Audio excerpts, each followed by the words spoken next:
হয়ে পড়েছিল মানবতা, মানুষের মুখে আহা ছিল না খবর, চোখে ছিল অশ্রুর কবিতা।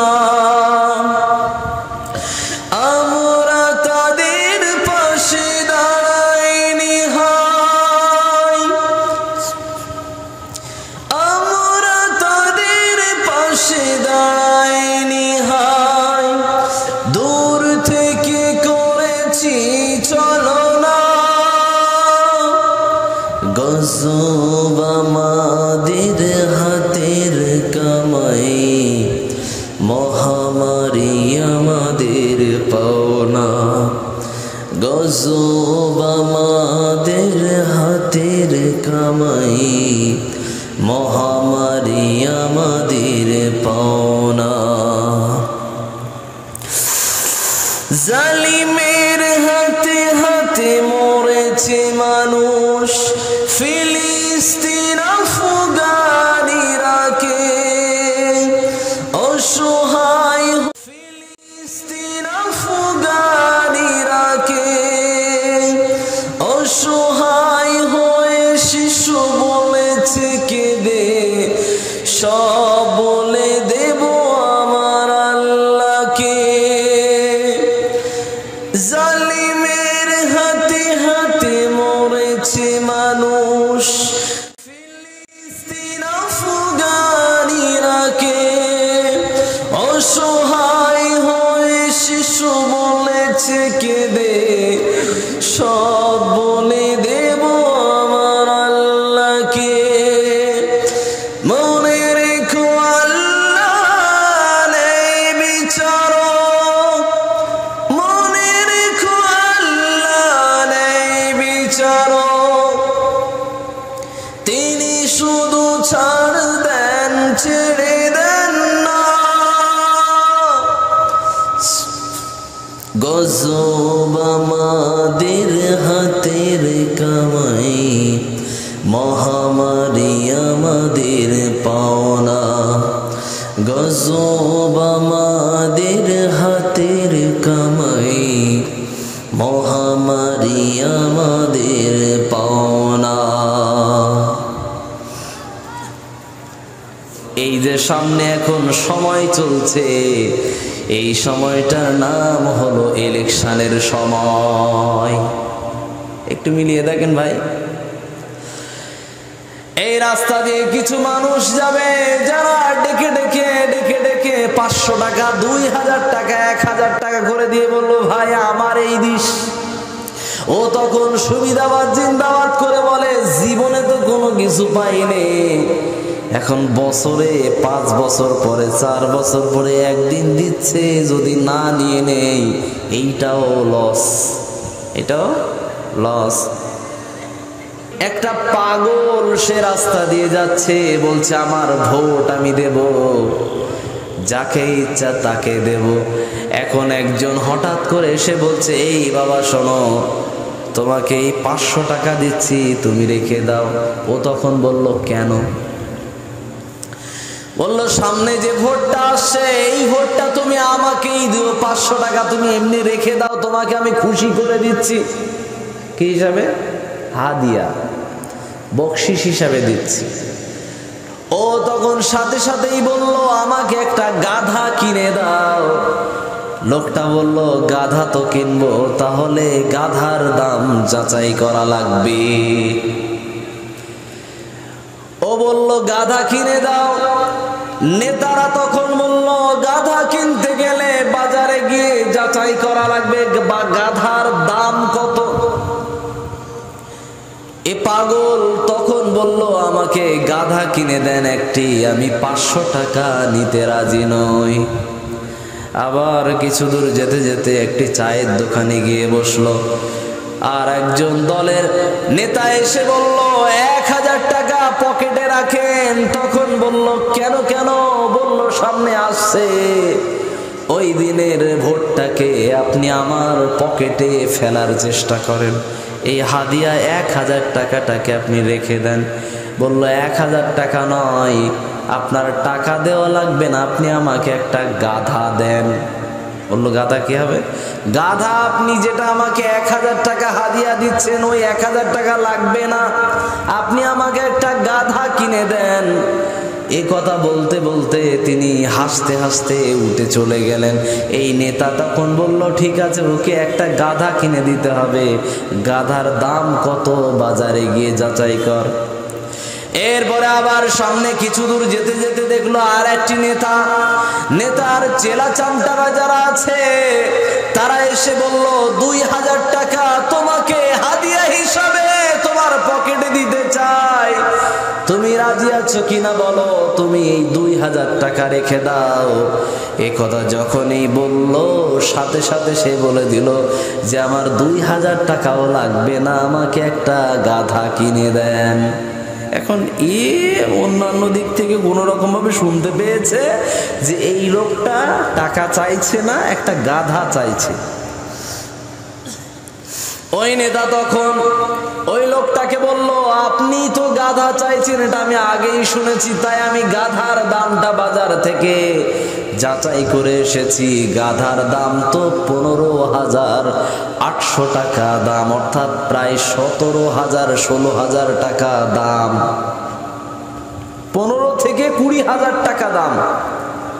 তো আপনি 2000 টাকা আপাতত রাখেন, ইলেকশনে জিতে গেলে আপনাকে একটা গাধা কিনে দেব।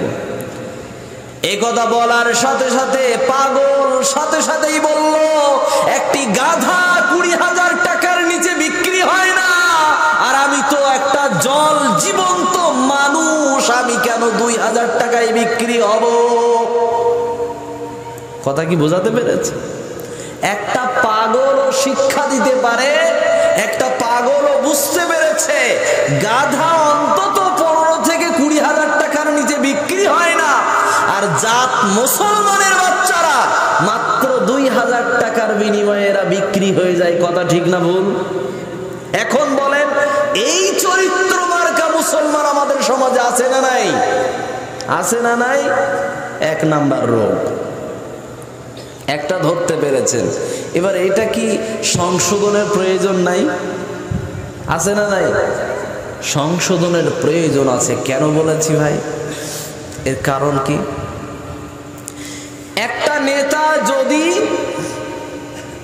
একটা নেতা যদি আপনাকে 2000 টাকা অথবা 1000 টাকা দিয়ে আপনাকে একটা ভোট আপনার কাছ থেকে কিনে নিয়ে চলে যায়, আমি রাজনীতি করতে আসিনি, আমার রাজনীতির প্রেক্ষাপট পশ্চিমবঙ্গে আলাদা, আপনার রাজনীতির প্রেক্ষাপট আপনার রাজ্যে আলাদা, আমার পশ্চিমবঙ্গ আপনার ঝাড়খণ্ড। আপনাদের এখানে ইলেকশন হয়ে গেছে? হয়ে গেছে? হয়নি? আচ্ছা, তো এটাতে আমি সংশোধনের কথা বার্তা একটাই আপনাকে জানাতে যাচ্ছি। নেতা যখন আপনার কাছ থেকে এই আমানতটা যখন কিনে নিতে পারলো, কিনে নেওয়ার পরে এটা অনুপাতে যদি আপনি তাকেই ভোট দিয়ে দেন, এই টাকার ভোটটা যখন আপনি দিয়েছেন, ভোট তাকে না দিলে তার ওই টাকার খেয়ানত করা হলো এক। আর যদি তাকেই ভোট দেন তাহলে টাকা নিয়ে আবার টাকা নেওয়া মানে ঘুষ নেওয়া, এই ঘুষ নিয়ে ঘুষের সঙ্গে আবার তার কাছে গিয়ে তার ভোটটা দিলেন। সে তো এক অন্যায় করেছে, আবার আপনি অন্যায়কে সাপোর্টও করলেন, মানে টাকা নিলে নেওয়ার পরে ভোট দিলেও দোষ, না দিলেও অন্যায়, না দিলেও অন্যায়, দুটোই অন্যায়। 1 নাম্বার পয়েন্ট। 2 নাম্বার পয়েন্টে আসেন। একটা নেতা যখন আপনার কাছ থেকে টাকা দেওয়ার পরে আপনার সমাজে যখন প্রতিষ্ঠিত নেতা যখন হতে পারে, ওই নেতা যখন পার্লামেন্টে যায়, আপনার সন্তানদেরকে মূর্খ বানানোর জন্য কিভাবে অপচেষ্টা করা যায় সেই প্রচেষ্টা সে পার্লামেন্টে গিয়ে চালাবে, আপনি জানতেই পারবেন না। যার বাস্তব নমুনা স্বরূপ আজকের বর্তমান সময় যেগুলো চলছে, বর্তমান সময়ে 370 ধারা বাতিল করেছে কাশ্মীর থেকে। এরপরে আসেন তালাক বিল পাশ করিয়েছে পার্লামেন্টে। আপনি কি ভেবেছেন এটা যারা কোরআন হাদিস মেনে চলে এটা তাদের পক্ষের আইন? আসলে আসলে মূলত কি মুসলমানদের পক্ষেই একটা মাযহাবের একটা মাসলাকের মুসলমানদের পক্ষপাতিত্ব করার জন্য 3 তালাক এক জায়গায় দিলে তালাক হয়ে যাবে, একটা হবে, এইটা কি আসলে প্রমাণ করার জন্য তারা তালাক বিল পাশ করেছে? কথা বলবেন, করেছে? জি না, এটা তাদের উদ্দেশ্য না। উদ্দেশ্য হলো কোরআন এবং হাদিসের একটা বিধান আছে, মুসলিম সমাজের ভিতরে, দ্বীনের ভিতরে, শরিয়াতের ভিতরে, এই শরিয়ার আইনের ভিতরে একটি আইন আছে, তালাক দিলে তালাক হয়ে যায়, মেয়েদের বিচ্ছেদ ঘটে যায়, এই আইনটাকে ক্যান্সেল করতে হবে, রিজেক্ট করতে হবে। এটা সরাসরি কোরআন এবং হাদিস বিরোধী আইন। আপনি এটাকে আপনি বন্ধ করতে পেরেছেন? পারেননি। এটা করেছে কারা? করেছে কারা? এটা নেতারা সবাই মিলে করেছে। অথচ তারা নির্বাচিত কাদের হাতের দ্বারা? আমাদের হাতের দ্বারা। আমি আপনাকে বলতে চাইছি, আপনি যদি সংশোধিত জায়গাতে যদি না নিজের ভোটটাকে যদি ব্যবহার না করেন, তাহলে আপনার জায়গা হবে কি? একটা সময় ঘনিয়ে আসবে, একটা সময় ঘনিয়ে আসবে যেই সময়ে আপনার সন্তানদেরকে মূর্খ বানানোর জন্য যত রকম অপচেষ্টা করা যায় সবই তারা চালাবে, কোনো কিছুই বাদ রাখবে না।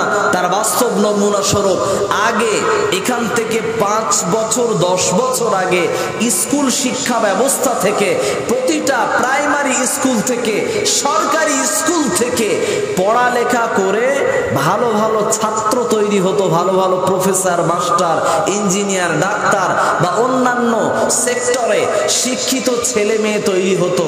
কিন্তু বর্তমান সময়ের জনগণও নিজেরাই চায় সরকারি স্কুলে না পড়িয়ে আমি একটু প্রাইভেট স্কুলে পড়ালে আমার সন্তানটার পড়াশুনো মজবুত হবে। কথা ঠিক না ভুল ভাই? এটা কেন হয়েছে? এটা হওয়ার কারণ হলো আমরা আমাদের হাতের দ্বারা আমাদের সন্তানদের ভবিষ্যৎকে আমরা নষ্ট করে ফেলে দিয়েছি।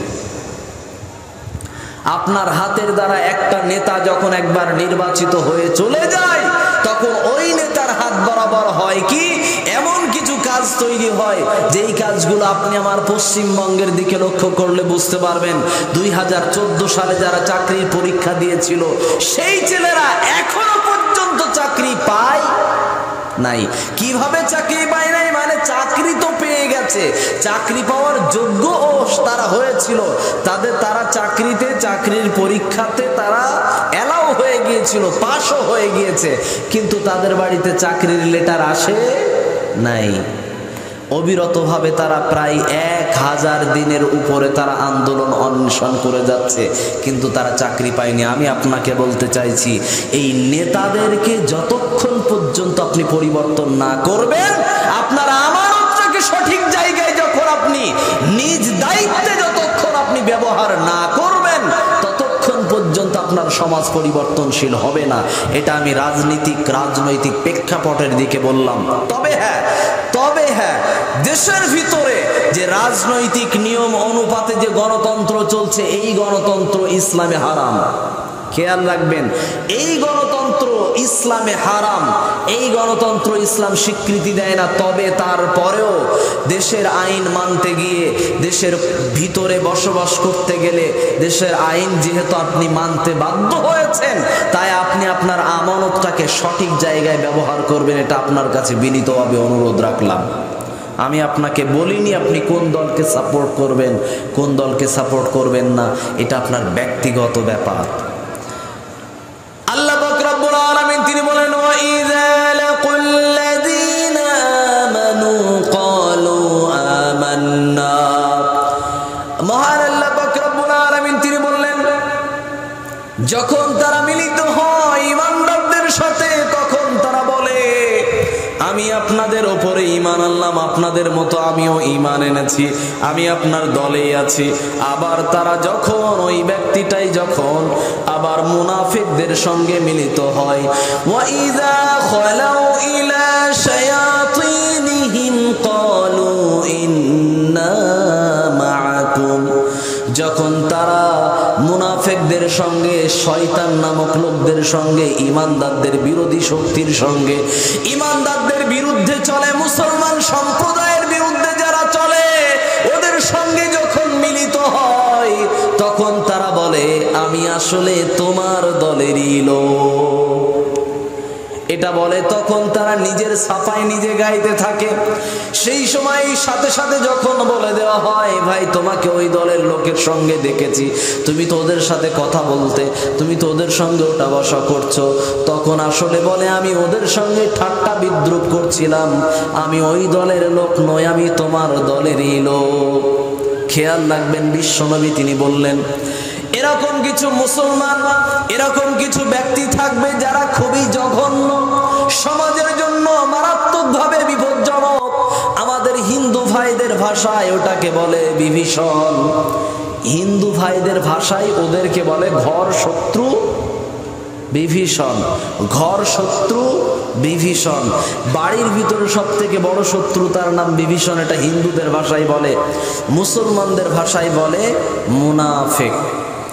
এই মুনাফিক এরা হলো এমন, এরা হলো এমন, আল্লাহ রাসূল সাল্লাল্লাহু আলাইহি ওয়াসাল্লাম তিনি বললেন সহিহুল মুসলিমের বর্ণনায়, এটা বাড়তি করে কিছু কথা বলা আছে, কয়েকটি শব্দ মানে বাড়তি বলা আছে। জাদাল মুসলিম, মুসলিম সহিহুল মুসলিমের বর্ণনায় কিছু বাড়তি কথা আছে।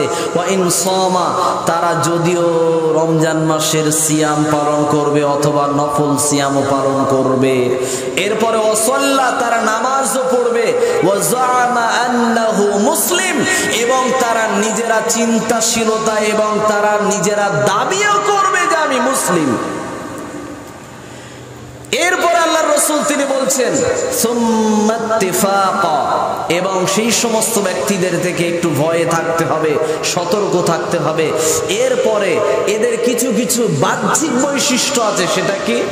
ইদা হাদ্দাসা কাযাবা, যখন সে কথা বলবে তখন সে মিথ্যা কথা বলবে। আমাদের সমাজের ভিতরে বহু মানুষ আছে যারা মিথ্যায় মিথ্যা কথা ভরপুর করে দেয়, মিথ্যায় অবলীলায় মিথ্যা কথা বলতেই থাকে, ঠাট্টা বিদ্রুপ করতে করতেও মিথ্যা কথা বলে, কাউকে হাসানোর জন্য মিথ্যা কথা বলে, কাউকে মানুষকে কোনো মানুষকে জমানোর জন্য মিথ্যা কথা বলে। ও বহু বক্তাকে আপনি পাবেন যারা ওয়াজের মঞ্চ থেকে মিথ্যা বানোয়াট কাহিনী, কেচ্ছা কাহিনী বলেই যাবে, যার কোনো দলিল প্রমাণ কিছুই নাই।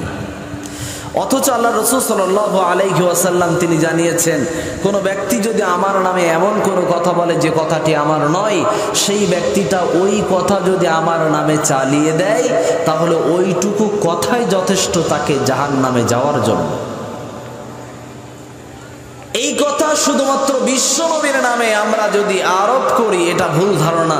শুধুমাত্র বিশ্বনবীর নামে নয়, বহু ওলি আউলিয়াদের নামে এমন কিছু কাহিনী কেচ্ছা তৈরি করা আছে যেগুলো কখনোই তার নামে যায় না। যেমন মিথ্যা কথা সমাজের ভিতরে প্রচলিত আছে, সেই মিথ্যা হলো ইমাম আবু হানিফা রাহিমাহুল্লাহ তিনি নাকি প্রতিদিন অবিরতভাবে 40 বছর, একটু খেয়াল করে শুনবেন মুসলমান, তিনি ইমাম আবু হানিফা রাহিমাহুল্লাহ তিনি একাধারে 40 বছর ইশার নামাজের ওযু দিয়ে তিনি ফজরের নামাজ নাকি আদায় করেছেন এবং সারা রাত তিনি তাহাজ্জুদের নামাজ পড়েছেন। এটা কখনো হতে পারে ভাই? কি করে হতে পারে? একটা মানুষের শরীর, এবং ইমাম আবু হানিফা রাহিমাহুল্লাহ তিনি একজন আল্লাহওয়ালা ব্যক্তি, তিনি একজন বড় মুহাদ্দিস। এই ব্যক্তিটা প্রতিদিন একটা শরীরের যে চাহিদা, একটা শারীরিক যে সমস্ত চাহিদা থাকে, সেই চাহিদার হকগুলোকে তিনি নষ্ট করবেন। এই রকম মানুষ তিনি, আপনি তাকে এত বড় অপবাদ দিতে পারলেন?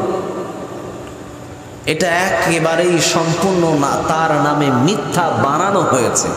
নাম্বার 2, ইমাম আবু হানিফা রাহিমাহুল্লাহ তিনি নাকি প্রতি রাতে তিনি কোরআন খতম করতেন। এর মতো মিথ্যা কথা কি হতে পারে ভাই? কারণ কি, এখানে যদি কোনো হাফেজ ভাই যদি থেকে থাকেন, আমি আপনার কাছে যুক্তি হিসাবে জিজ্ঞাসা করতে চাই, একটা পবিত্র কোরআনের একটা একটা পৃষ্ঠা কতক্ষণ করে পড়তে সময় লাগে যদি হাফেজ হয়?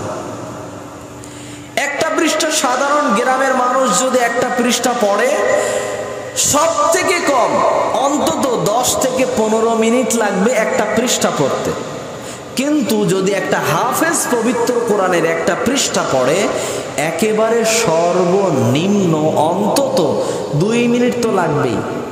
লাগবে কি লাগবে না? অন্তত 2 মিনিট। একটা পৃষ্ঠা যদি 2 মিনিট করে পড়তে সময় লাগে, পবিত্র কোরআনের কয়টা পৃষ্ঠা?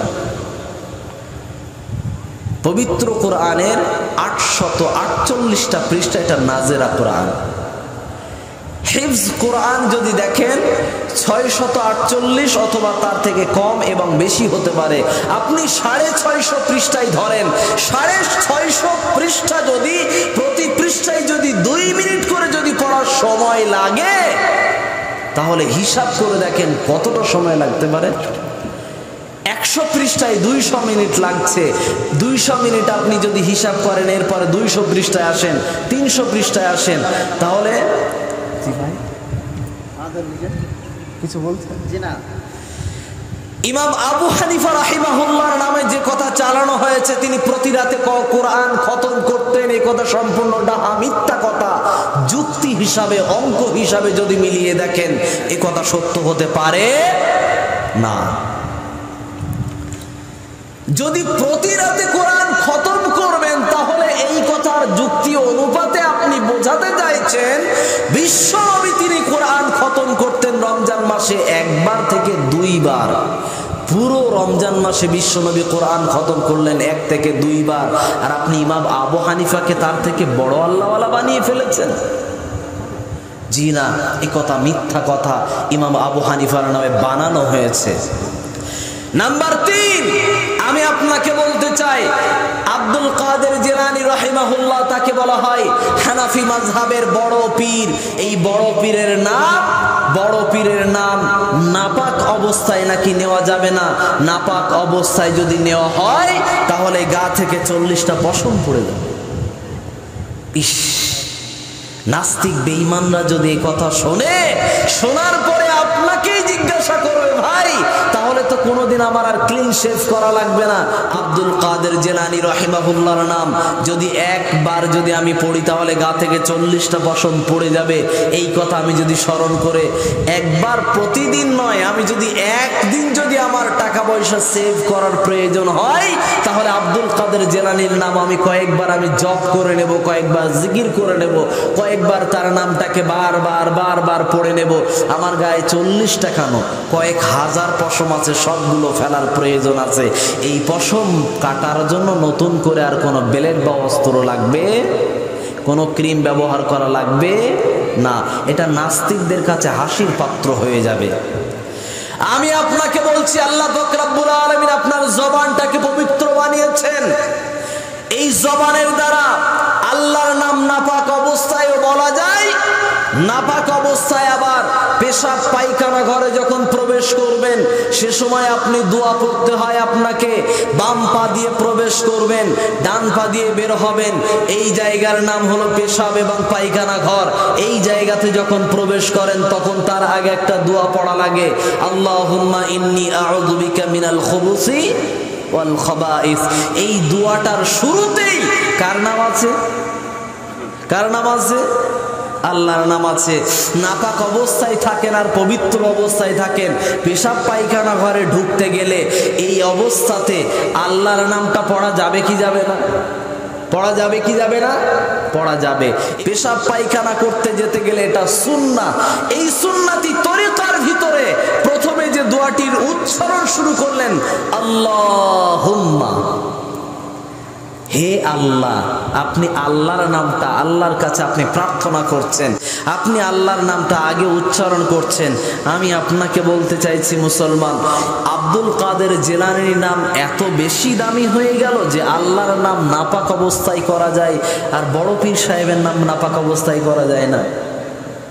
আল্লাহ পাক রব্বুল আলামিনের রাসূল কারীম সাল্লাল্লাহু আলাইহি ওয়াসাল্লাম তিনি বললেন, ইযা হাদ্দাসা কাযাবা। মানুষ যখন কথা বলবে তখন তখন তারা মিথ্যা কথা বলবে। মুনাফিকরা যখন কথা বলে তখন মিথ্যা কথা বলে।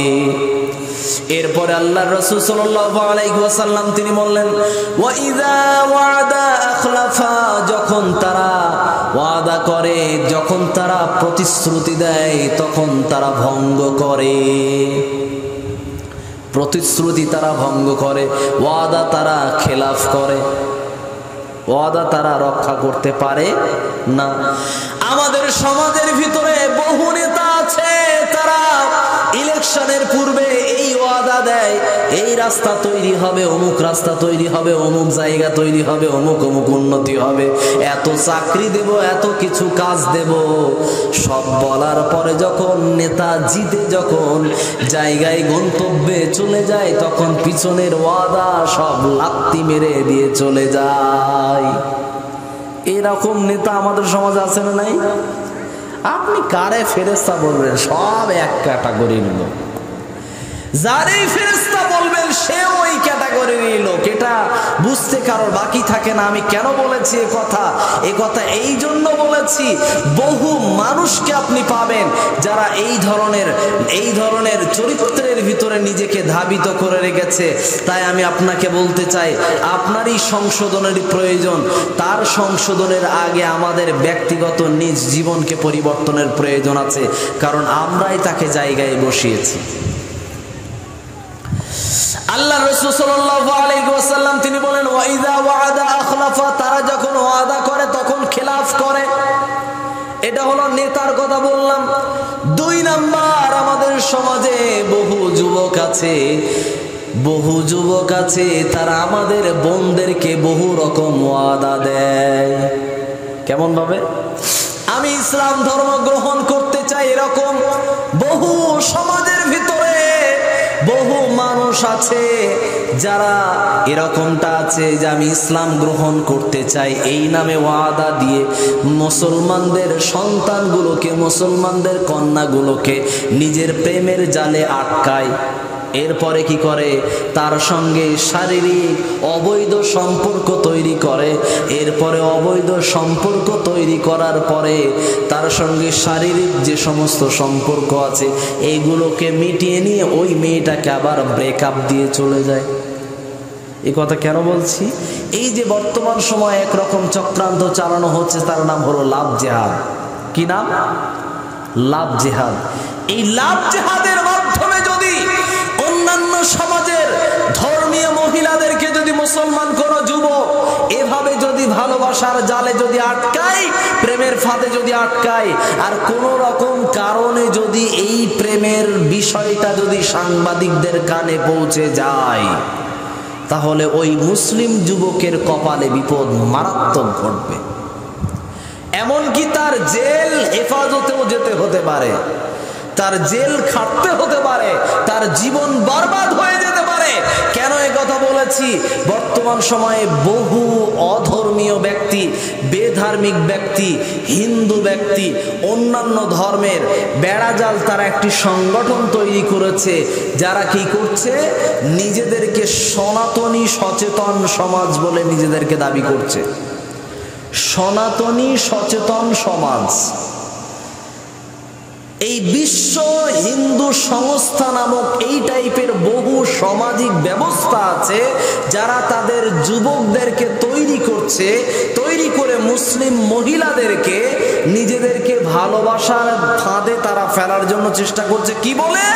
এই কথা বলে তারা ভালোবাসার জালে জড়াচ্ছে যে আমি হিন্দু ধর্মের ছেলে, আমি এই ধর্মের মানুষ, আমি তো মুসলমানদের কৃষ্টি কালচার ভালোবাসি, মুসলমানদের কবর দেওয়া আমার খুব ভালো লাগে, মুসলমানদের একসাথে নামাজ পড়া আমার দেখতে খুব ভালো লাগে, মুসলমানদের পবিত্রতা, এই যে পরিষ্কার পরিচ্ছন্নতা আমার দেখতে খুব ভালো লাগে, মুসলমানদের শারীরিক গঠন, লেবাস, পোশাক পরিচ্ছদ দেখতে আমার খুব ভালো লাগে।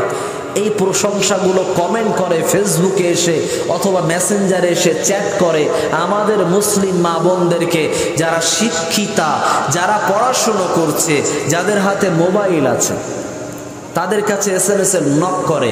এটা কোনো মাদ্রাসার হুজুরদের কাছে করবে না। এরা দেখে দেখে কোনো মাদ্রাসার শিক্ষকদের কাছে আসবে না, কোনো ইমাম খতিব সাহেবদের কাছে এরা আসবে না। এরা যাবে কার কাছে? যে মেয়েটা বোরখা পরা মেয়ে, যে মেয়েটা দিন ইসলামকে, যে মেয়েটা ভক্তি করে, মহাব্বত করে, দিনকে ভালোবাসে, এই মেয়েটা তখন ইমোশনাল ব্ল্যাকমেলের শিকার হয়। ইমোশনাল ব্ল্যাকমেলের শিকার হয়। সেটা কি? যদি আপনি আমাকে কালেমাটা শিখিয়ে দেন, আপনি যদি আমাকে মুসলমান বানিয়ে নেন, তাহলে আপনি আমাকে একটু কিছু শিখিয়ে দেন, ইসলামের রুকুনগুলো আপনি আমাকে একটু শিখিয়ে দেন। সেটা এইভাবে ওই মেয়েটা তখন ইসলামের খেদমত করার নামে ওই মেয়েটা তার প্রেমের ফাঁদে পা ফেলে দেয় নিজের অজান্তেই। ও জানতেই পারে না ওই ছেলেটা আমাকে ফাঁসাচ্ছে, এটা সে বুঝতেও পারে না। একটা সময় দেখা যায় ওই ছেলেটা এই রকম দিন শেখার নামে আস্তে আস্তে দুটো একটা যৌন সুরসুরি দিয়ে উল্টো পাল্টা কিছু কথা ওই মেয়েটার কাছে প্রস্তাব রাখে। মেয়েটা তখন কোনো রকম কথাগুলো হেসে উড়িয়ে দেয়। এইভাবে এক পর্যায়ে এই কথাবার্তা চলতে থাকে। রাতেও কথা চলে, দিনেও কথা চলে। এই কথা বলে কথা চালায়, নিজের মা বাবার সামনে এই কথাগুলো, দিনের কথাগুলো শেখানোর জন্য ওই হিন্দু ছেলেটার সাথে অবৈধভাবে প্রেম লীলায় ব্যস্ত থেকে যায়। অবৈধভাবে কথা বলতেই থাকে ওই মেয়েটা, অথচ মা বাপও কিছু বলেই না। কেন বলে না? কারণ মা বাপও মনে করে একটা অন্য ধর্মের একটি ছেলে যদি ইসলাম ধর্ম গ্রহণ করে, এ তো ইসলামেরই লাভ।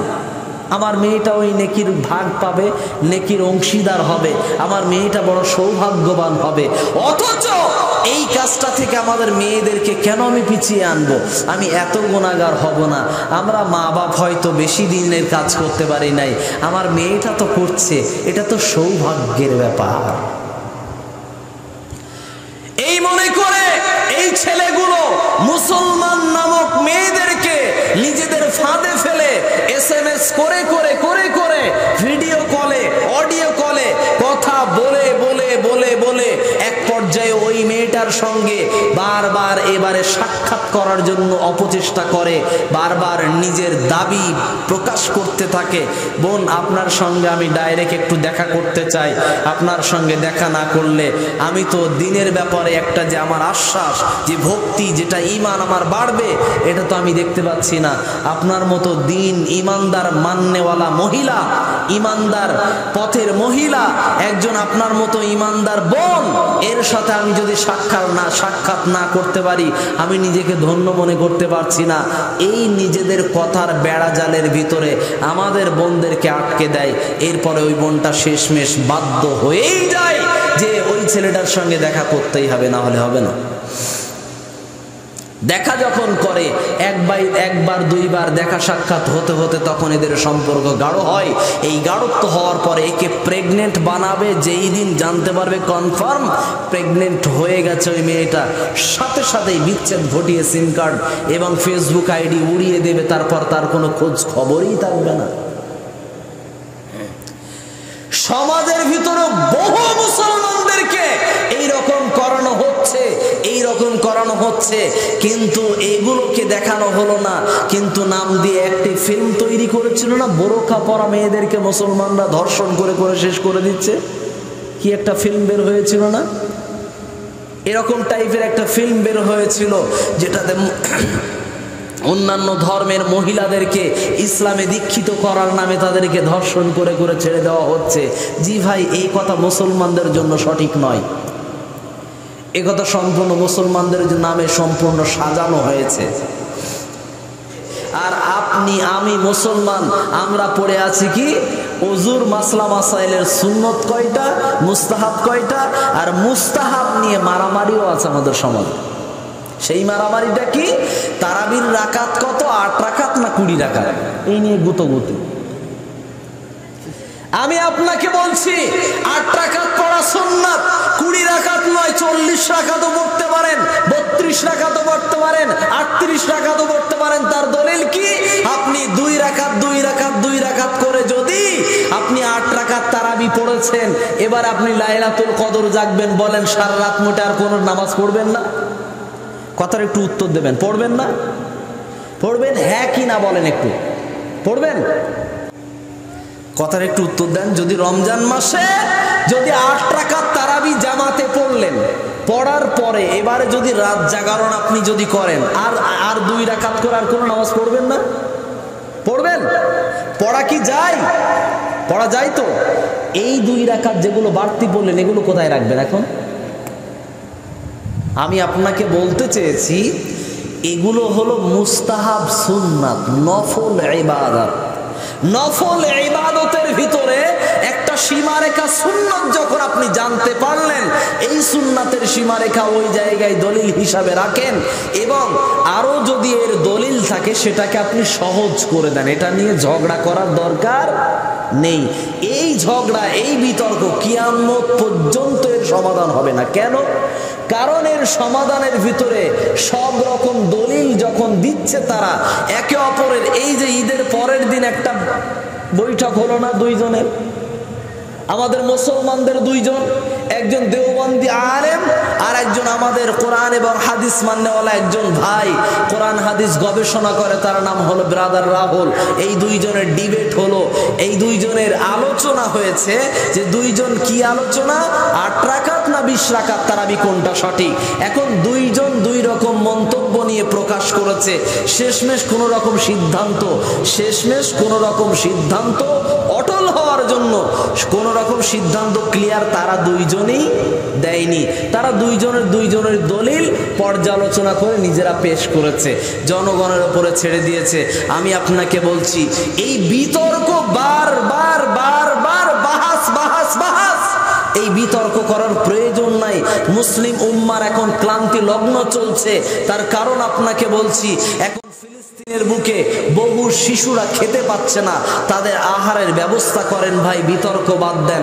অনলাইনে মুসলমানদের ভিতরে, অনলাইনের মাধ্যমে মুসলমানদের ভিতরে এখন বারবার ফাটল, এই বিভেদ সৃষ্টি হওয়ার ফতোয়া, মাসলা মাসাইলগুলোকে এখন জমা রেখে এখন যেগুলো মুসলমানদের ভিতরে মিল মহাব্বতের বিষয় আছে ওই পার্সেন্টগুলোকে সামনে উপস্থাপন করেন।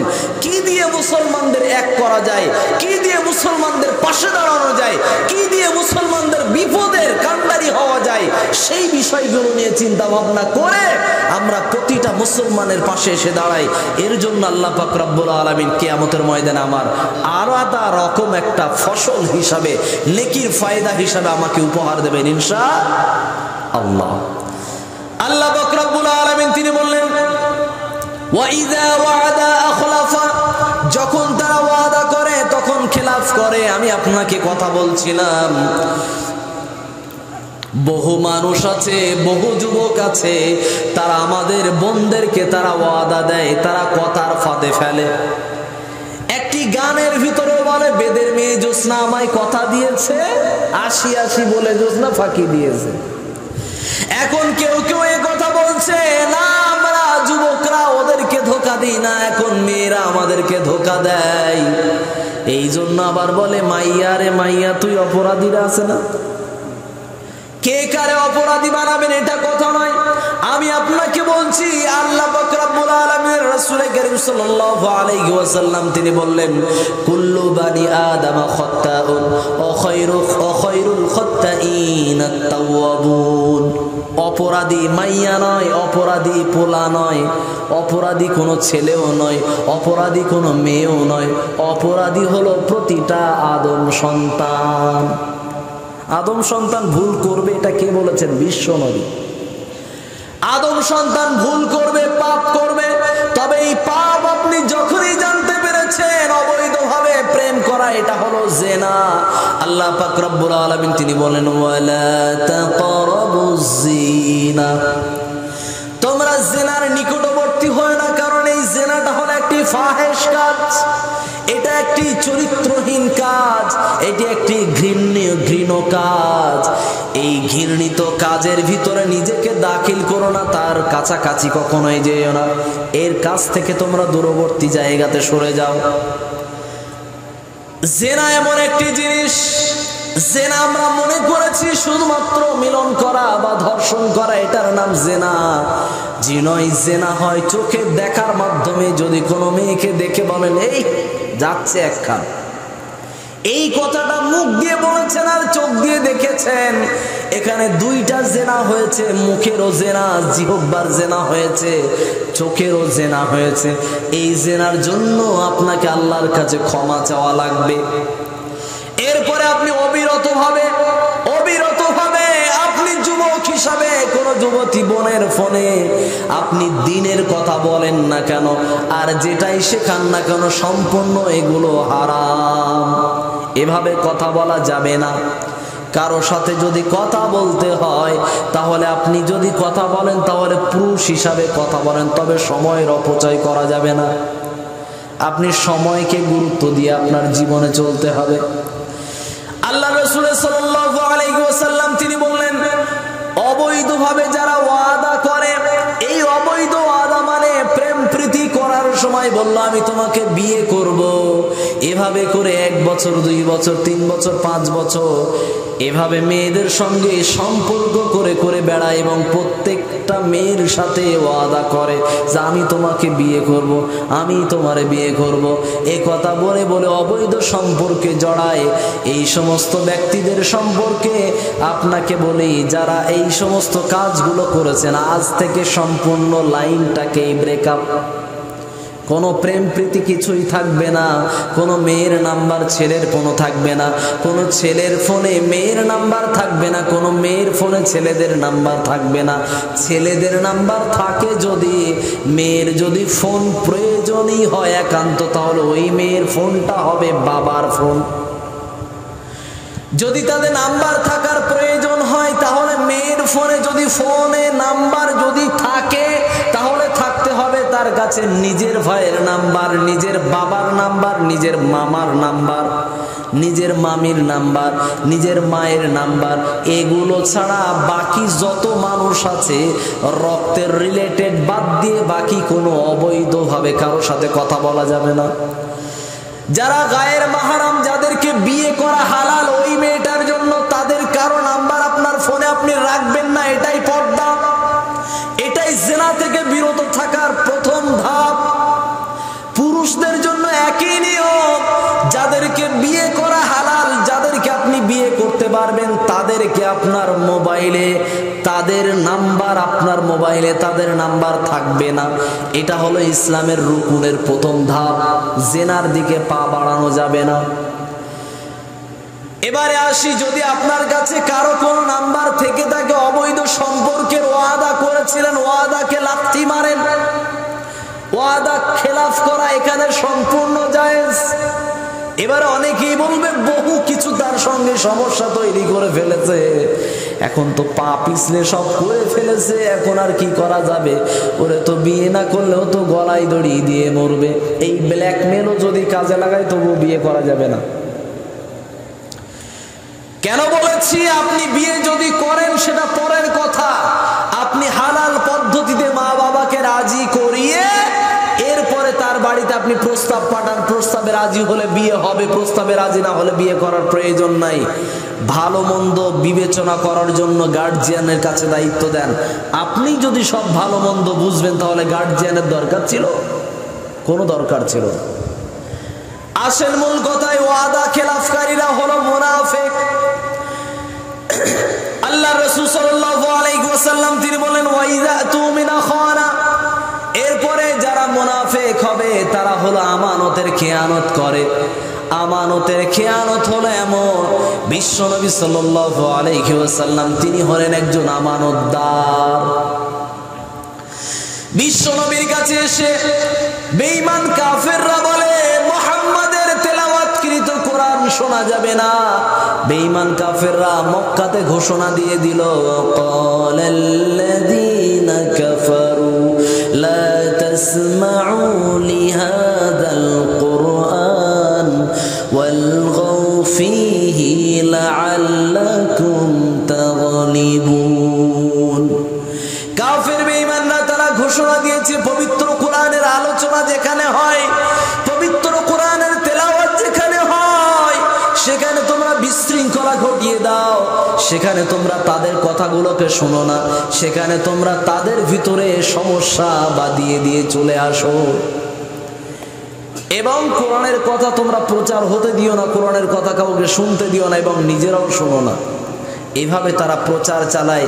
আমি আপনাকে বলতে চাইছিলাম মুসলমান, আজকের বহু মুসলমানরা এরকম বাক্য বলে, এই জলসা টলসা দিয়ে লাভটা কি বলতো? আছে না কথা বলে না?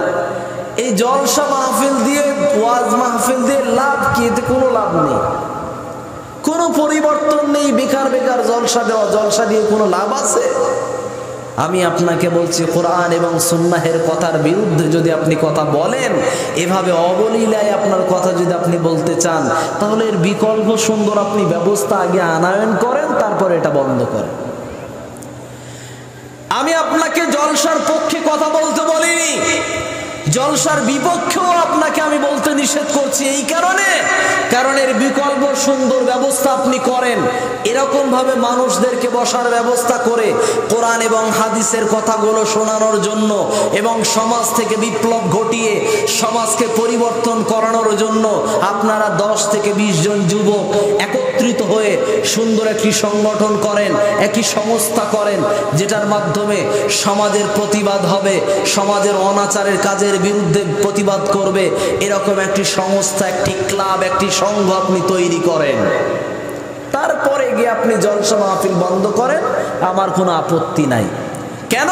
কারণ এর বিকল্প কোরআন এবং হাদিসের বাণী সামাজিক মানুষের কাছে, সমস্ত ধর্মের, সমস্ত জাতি ধর্ম বর্ণ নির্বিশেষে সকলকে, নামাজি বেনামাজি, মাতাল দাতাল ঘুষখোর সুদখোর, সকলকে এক ময়দানে এনে কোরআন এবং হাদিসের কথাগুলো শোনানোর পরে তাদেরকে হেদায়েত করানোর আপনি চেষ্টা করেছেন। মাত্র এই চেষ্টা যদি আপনি করেন, তারপরে গিয়ে আপনি কোরআন এবং ওয়াজের মাহফিল, তাবলিগি মাহফিল আপনি যদি বন্ধ করার কথা বলেন, তখন আর কোনো সমস্যা হবে না। কারণ এর বিকল্প আপনি জায়গা ব্যবস্থা আপনি করে দিয়েছেন।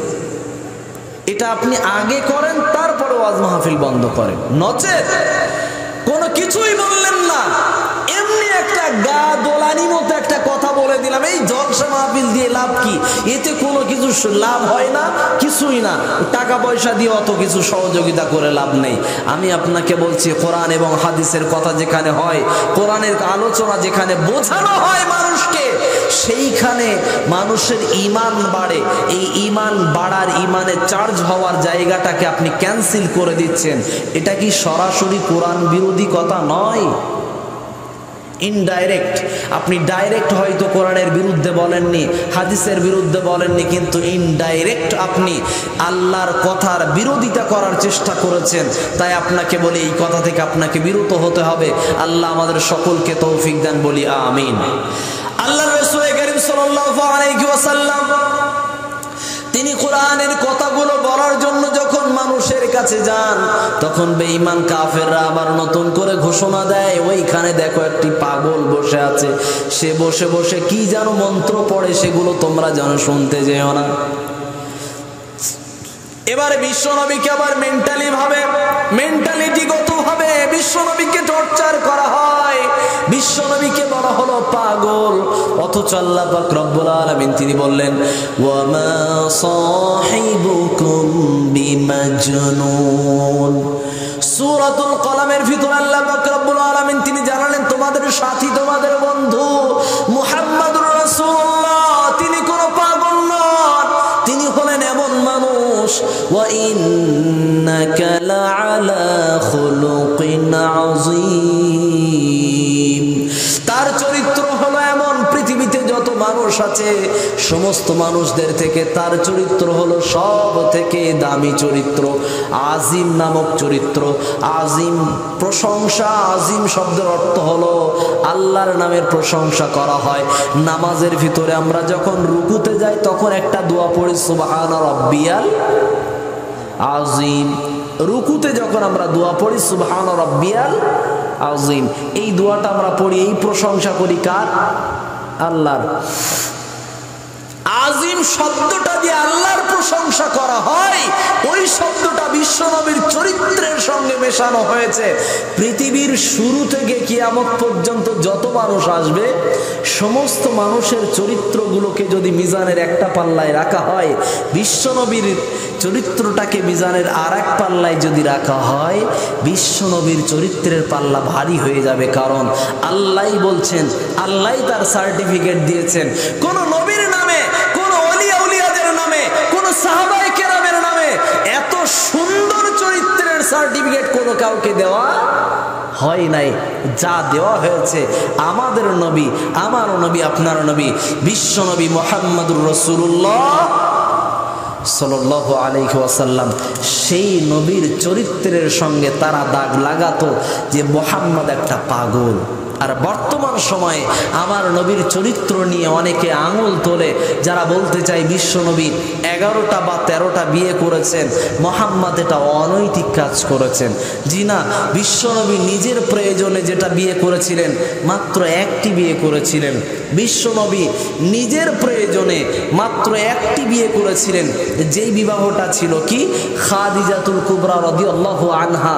এটা শুধুমাত্র যে স্বামী স্ত্রীর যে সম্পর্ক, এই স্বামী স্ত্রীর সম্পর্কের এই যে বিয়েটা একটাই, সেটা প্রস্তাবভাবে সুন্দরভাবে যেই বিয়েটা হয়েছিল, সেই বিয়েটা শুধুমাত্র বিশ্বনবী খাদিজাকে স্ত্রী হিসাবে গ্রহণ করার জন্য তিনি বিয়ে করেছিলেন।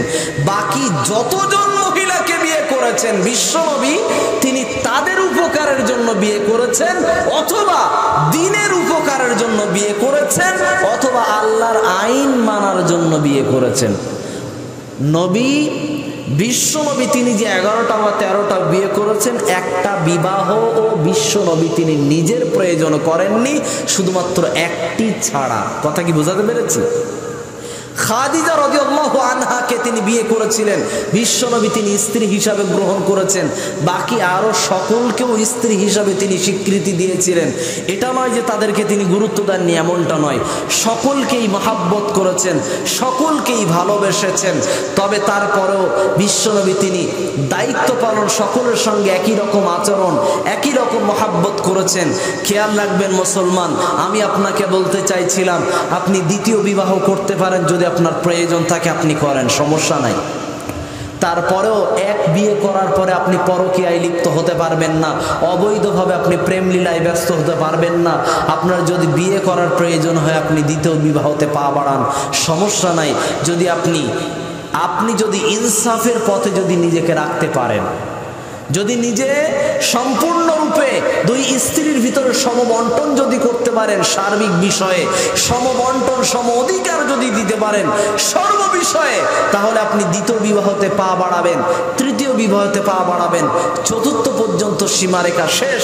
আমি আপনাকে বলতে চাইছিলাম মুসলমান, বিশ্বনবী তিনি বিবাহ করেছেন, এ ব্যাপারে বহু মুশরিক বেঈমান নাস্তিকরা বিশ্বনবীর ব্যাপারে তারা আঙুল তোলায়, এ কথা বলে আয়েশার সঙ্গেও বিবাহ হওয়াটা তার অনৈতিক ছিল, এ কথা বলতে চায় তারা, অনেকে কথা প্রমাণ করতে চায়।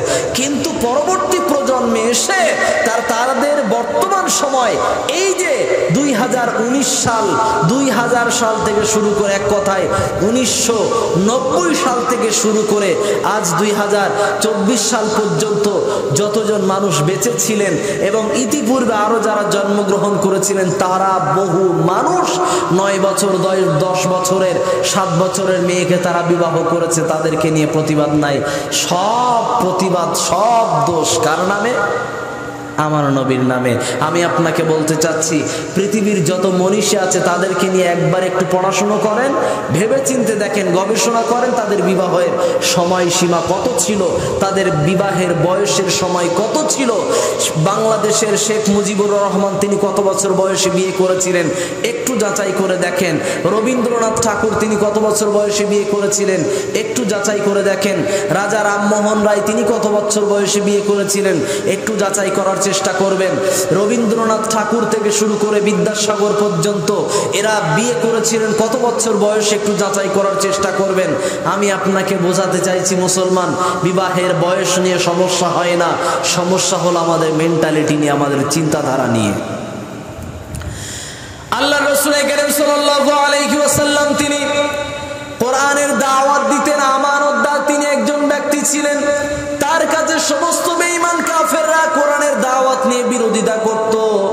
বিশ্বনবীর দ্বীনের ব্যাপার নিয়ে তারা বিরোধিতা করত, কালেমার ব্যাপার নিয়ে তারা বিরোধিতা করত, তাওহীদের ব্যাপার নিয়ে তারা বিরোধিতা করত।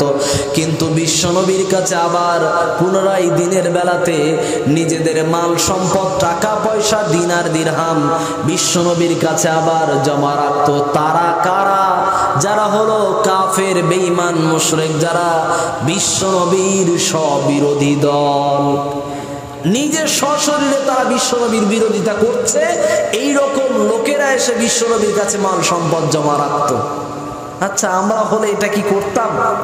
যে আমার 1 লাখ টাকা আমার শত্রুর কাছে গিয়ে বলছি, ভাই এই 1 লাখ টাকা আপনি রাখেন, আমার যখন প্রয়োজন হবে আমি আবার আপনার কাছ থেকে নিয়ে যাব, আপনি এটাকে এমনি জমা রাখেন। এখন এটা আমাদের শত্রু কেউ যদি হয়, আমার মাসলাকের বিরোধীও যদি হয়, আমি তার কাছে রাখি না।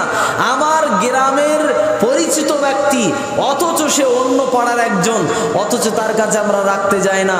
আমরা রাখি কার কাছে? আমার সব থেকে প্রাণের প্রিয়, আমার সব থেকে কাছের, যার কাছে রাখলে সেফটি হবে, আমি বিশ্বাস স্থাপন করে তার কাছে গিয়ে আমি জমা রাখি। আমি আপনাকে বলতে চাইছিলাম, আমানতের খেয়ানত করা কত বড় যে দায়িত্ববান।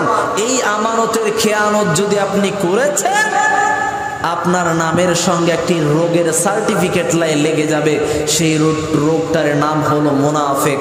এই মুনাফিক নামক বৈশিষ্ট্য বিশ্বনবীর ভিতরে ন্যূনতম পরিমাণ ছিল না।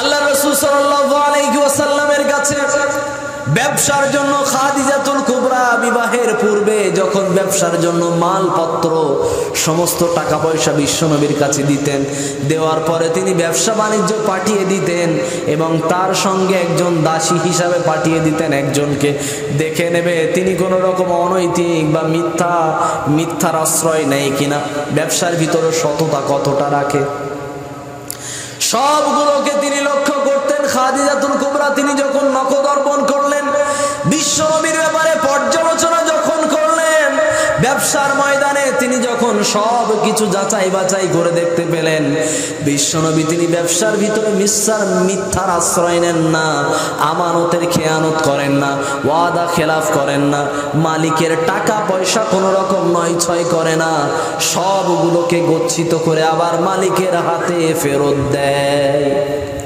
এর নাম আমানতের দায়িত্ব পালন করা।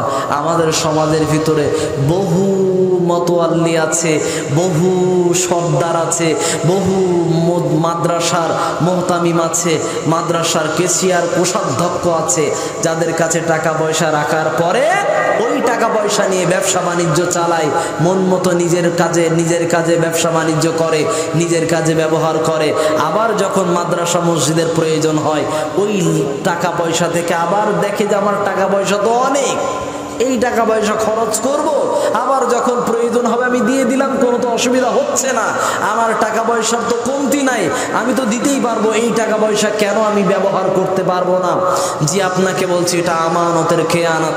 মসজিদের টাকা পয়সা যদি 1 টাকাও আসে, সেই টাকা পয়সা খুচরা টাকা পয়সা যদি নোটে পরিবর্তন করতেই হয়, তাহলে আপনারা আলোচনা সাপেক্ষে কথা রাখবেন, একটা সপ্তাহে রেজুলেশন করে নেবেন যে প্রতি সপ্তাহের খুচরা পয়সাগুলোকে টাকায় রূপান্তরিত করার জন্য, নোটে, বড় নোটে পরিবর্তন করার জন্য আমরা খুচরা পয়সাগুলোকে একজনকে দিয়ে দেবো, অথবা আমি নিয়ে নেব, সেগুলোর পরিবর্তে আমি নোট টাকাকে আমি জমা রাখবো। এটা করা যেতে পারে।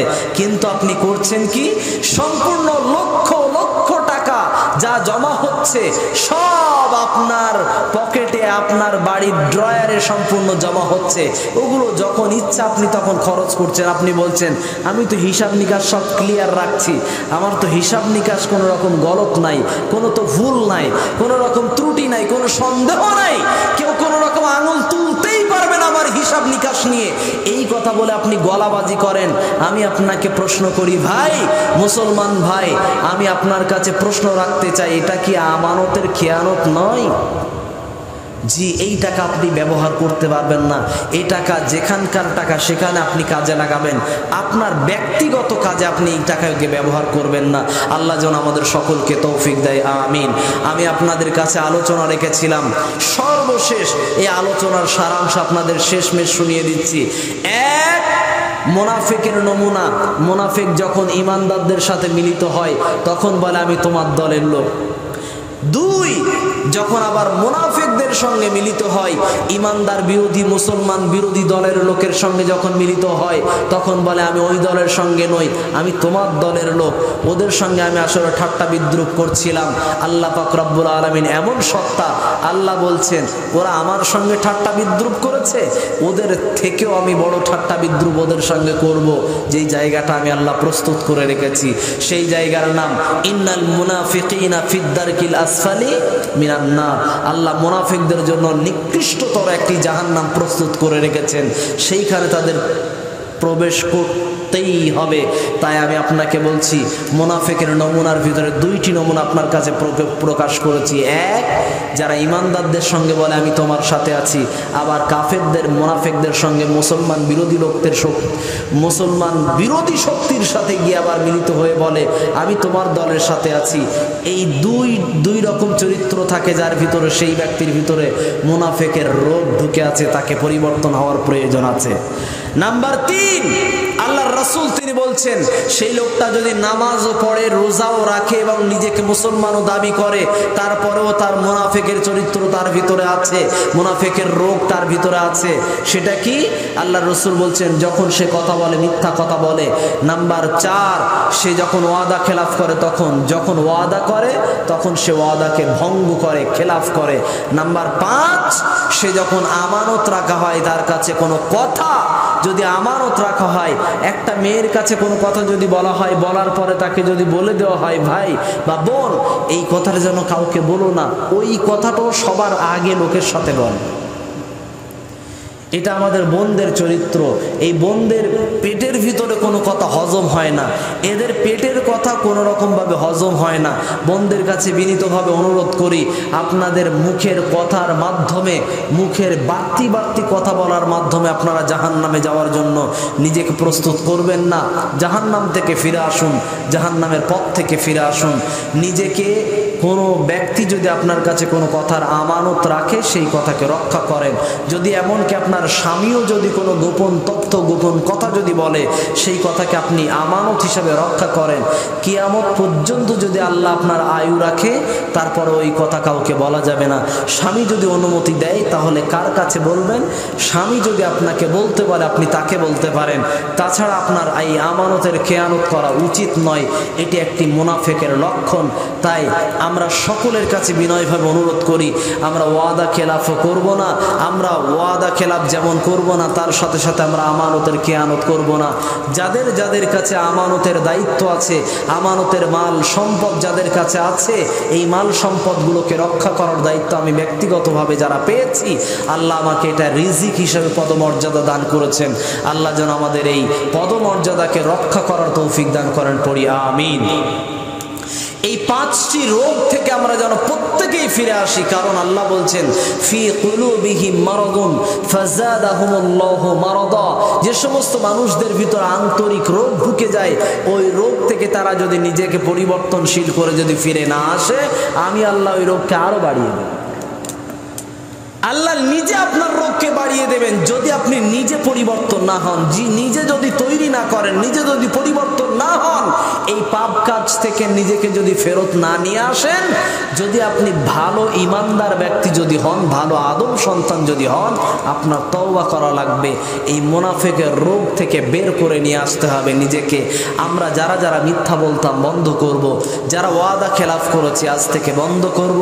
নাম্বার 3, আমরা যারা আমানতের খেয়ানত করেছে আজ থেকে বন্ধ করব। আমরা যারা দ্বিচারিতাভাবে সমাজের ভিতর ওঠা বসা করতাম, এই দ্বিচারিতাভাবে আমরা ওঠা বসা করব না। আমরা যারা ওয়াদা করেছি ভোটের জন্য, একে ভোট দেবো তাকে ভোট দেবো, ভাই এত ওয়াদার দরকার নাই। আপনি বলবেন ভাই আপনাকেও পছন্দ করি, তাকেও পছন্দ করি, আমি সবাইকে ভালোবাসি, আপনারা সবাই আমার সমাজের মানুষ, আমার রাজ্যের মানুষ, আমার থানার মানুষ, আমি আপনাকেও ভালোবাসি, ওনাকেও ভালোবাসি। অতএব ভাই আমি যাকে ভোট দেব তাকে আমার অন্তরে আমি জায়গা করে রেখে দিয়েছি, আমি আপনাকেও দিতে পারি, তাকেও দিতে পারি। অতএব ভাই, অনুরোধ করবেন না, টাকাও দেবেন না, আমি বিকৃত হব না, আমি বিক্রি হব না, আমি মানুষ হিসাবেই থাকব।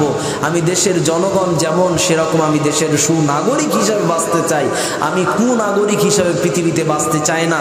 তাই আমরা প্রত্যেকেই আজ থেকে ওয়াদাবদ্ধ হই, মুনাফিকের নমুনা থেকে নিজেদেরকে বের করে আনবো ইনশাআল্লাহ। আল্লাহ তুমি আমাদের সকলকে তৌফিক দাও, আমিন। ওয়া আখিরি দাওয়ানা আলহামদুলিল্লাহি রাব্বিল আলামিন।